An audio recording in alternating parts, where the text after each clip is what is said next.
अरे मोना, क्या हुआ तुझे? आज तेरी शादी है और तू है कि ऐसे मुंह फुलाकर बैठी है। जरा आईने में खुद को देख एक बार। देख तो सही, किसी परी से कम नहीं लग रही है तू। क्या फायदा परी दिखने का जब मेरी शादी एक लंगूर से हो रही है। पागल, लड़कियां तो मरती है ऐसे लड़कों पर। क्या तुझे पता नहीं? तेरा होने वाला पति सरकारी नौकरी करता है, सरकारी नौकरी। उसकी सरकारी नौकरी का क्या मैं अचार डालूंगी? देखा है कभी उसे ध्यान से? देखा है कितना मोटा है, और आंखों से भी वो मुझे महंगा लगता है। इससे अच्छा तो मेरा बॉयफ्रेंड था, कितना ज्यादा हैंडसम और हॉट था।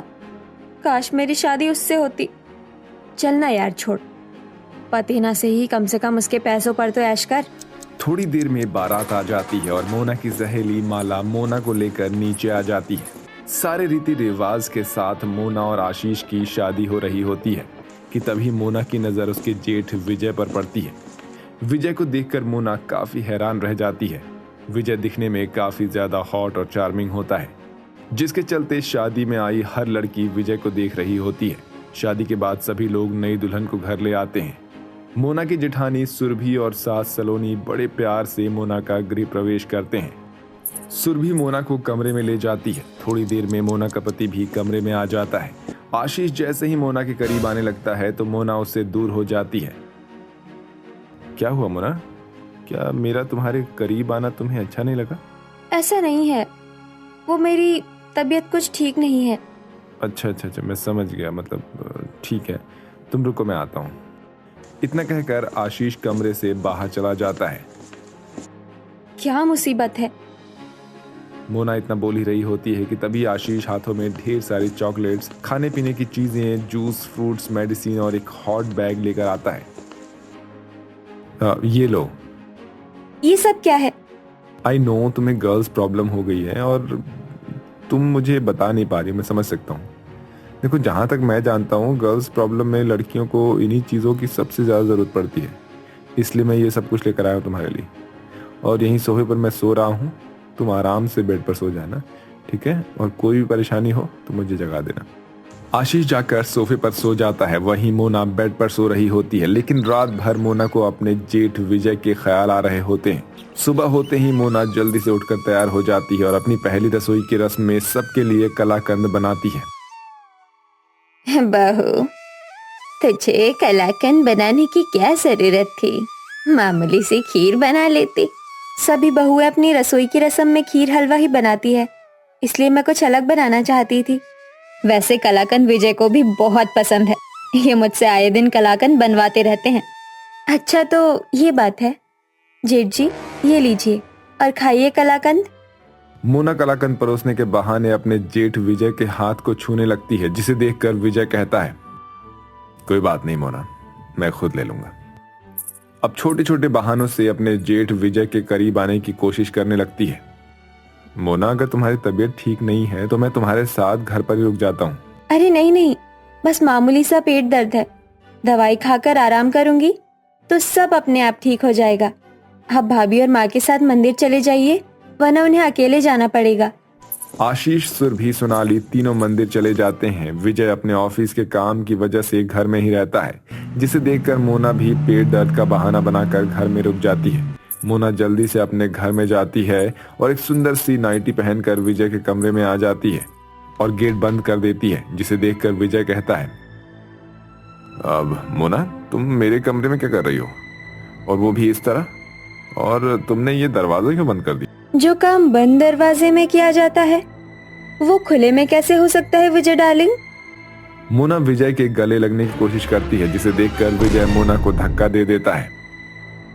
तुमने मुझे धक्का क्यों दिया?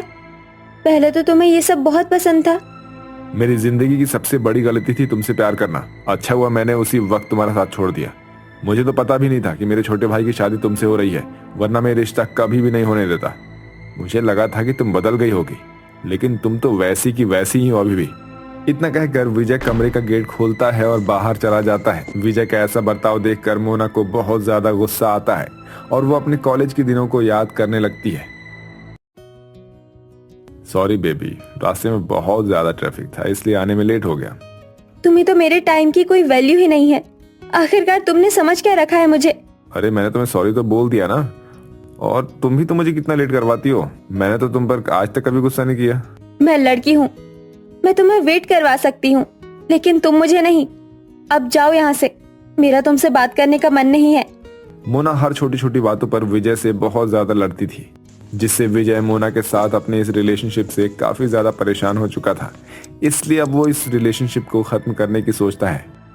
तुम्हारा दिमाग तो नहीं खराब हो गया है? तुम्हें मुझसे ज्यादा प्यार करने वाली और कोई नहीं मिलेगी, समझे तुम? जिसे तुम प्यार कहती हो ना, वो सिर्फ एक अट्रैक्शन है, और प्यार ऐसा नहीं होता है। तुम्हारे साथ मैं तो क्या, दुनिया का कोई भी इंसान, कोई भी लड़का खुश नहीं रह सकता है, समझी? विजय पल भर में मोना से रिश्ता तोड़कर अलग हो जाता है, और कुछ ही वक्त बाद विजय की भी सुरभि से शादी हो जाती है। सुरभि से शादी के बाद विजय एक हंसी खुशी जिंदगी जी रहा होता है, लेकिन तब उसे पता चलता है कि मोना उसके छोटे भाई की पत्नी बनने वाली है। तो उसे काफी ज्यादा हैरानी भी होती है, लेकिन विजय यही सोचकर चुप रह जाता है कि शायद अब मोना बदल चुकी होगी। लेकिन ये उसकी सबसे बड़ी गलतफहमी थी। मोना, तुम्हें यही वाली साड़ी चाहिए थी ना? हाँ, लेकिन भाभी ये तो आपकी है। मेरे तुम्हारे से भला कोई फर्क है क्या? अब से ये साड़ी तुम अपने पास ही रखना, अगर मुझे पहननी होगी तो मैं तुमसे ले लूंगी। एक जेठानी होने के बावजूद भी सुरभि अपनी देवरानी मोना का अपनी छोटी बहन की तरह ख्याल रखती है। उसे घुमाने ले जाना, उसके लिए नई नई चीजें लेकर आना, उसके हिस्से की भी घर के सारे कामों को कर देना, इतना सब कुछ करने के बाद भी मोना अपनी जेठानी के पति को उससे छीनने लगी थी। ऐसे ही समय गुजरता है और एक दिन, घर में कोई नहीं है क्या? हाँ, अरे कहाँ चले गए सभी लोग? सब बाहर गए हैं। मैं इसी दिन का तो इंतजार कर रही थी कि कब मुझे ये मौका मिलेगा। मोना विजय के करीब जाने की कोशिश करती है। कुछ तो शर्म करो, तुम मेरे छोटे भाई की पत्नी हो। क्या तुम्हें रिश्तों की कोई भी मर्यादा नहीं पता? मर्यादा माय फुट। मैं जानती हूँ कि तुम भी वही चाहते हो जो मैं चाहती हूँ, तो इतना ड्रामा क्यों? इतना कहकर मोना विजय को जबरदस्ती किस करने वाली होती है कि तभी वहां पर सोनाली, सुरभि और आशीष आ जाता है, जिसे देखकर मोना अब उनके सामने रोने का नाटक करती है। भाभी, आप आ गए। देखिए ना जेठ जी मेरे साथ क्या कर रहे थे। सुरभि प्लीज बिलीव मी, ये झूठ बोल रही है। भाभी, मैं तो आपकी छोटी बहन की तरह हूं ना। क्या आपको मुझ पर विश्वास नहीं?